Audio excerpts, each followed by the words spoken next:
There wasn't anyone that I was like, you know what, you're going to strive, you're going to do great. I kind of thought like, I don't know who I'd ship you with. Good luck. First of all, how are you doing with your health? I know you opened up about your Lyme disease diagnosis. You talked to Ryan Stutter, I believe, who was obviously Trista's husband. He's been open about his health stuff. How are you?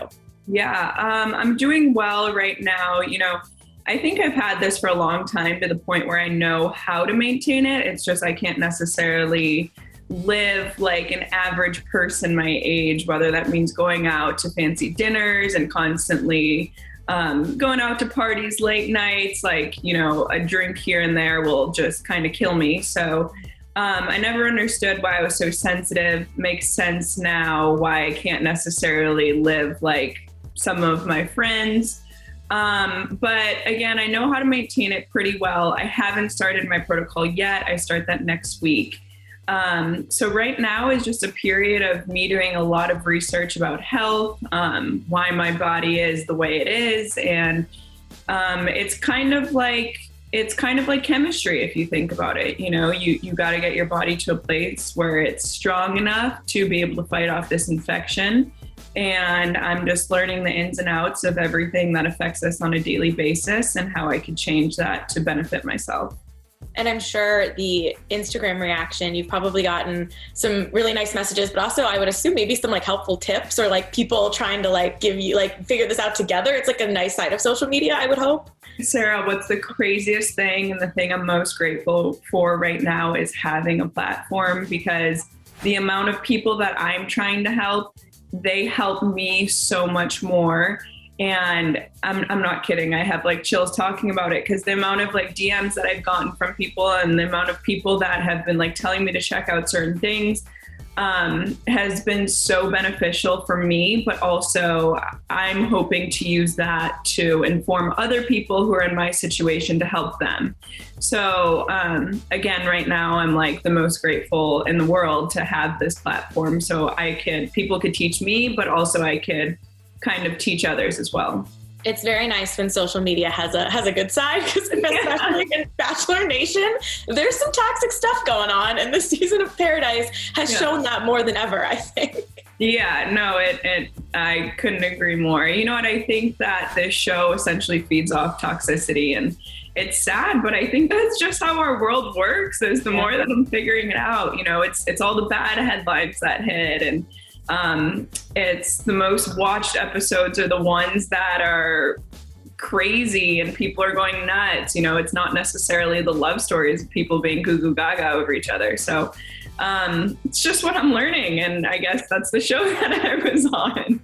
Yeah, I think it's an interesting debate, because there is like that love story aspect that's not been missing necessarily, because every season, especially the most recent Bachelorette seasons, have had, you know, a love aspect of it. But there's something to be said for, you know, people just want to know, one, like the behind the scenes stuff. Yeah. And then two, they're not like rooting for downfalls, but when you give like a little bit, it's like the people just pounce, and there is this balance of like, we can joke about something without being insane. And I wish everybody the majority knew that, because it's like getting too dark, and it's like, we're not going to be able to joke about the show anymore if people keep DMing people like horrible things. Like, we got to find the balance, guys. We got to find. No, I agree, because it's hard on our mental health too, just like getting that and being thrown in this world so fast. It gets hard sometimes.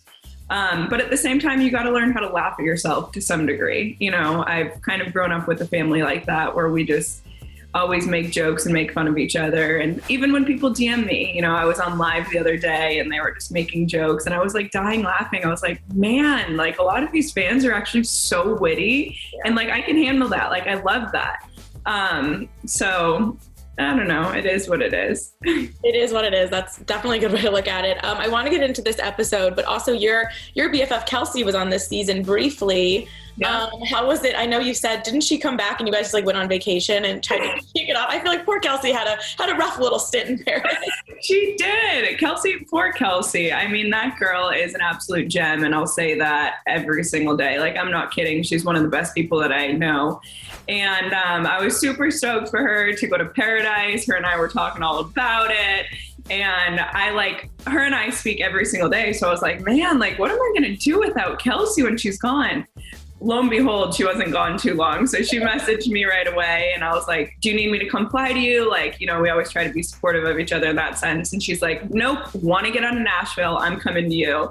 So she came and spent, I think, either 2 or 3 weeks with me. And, you know, we couldn't really publicize that, but just living a great life down here, whether it's golf cart rides, tanning, eating healthy, working out. Like, we just lived a low key life and kind of our best lives.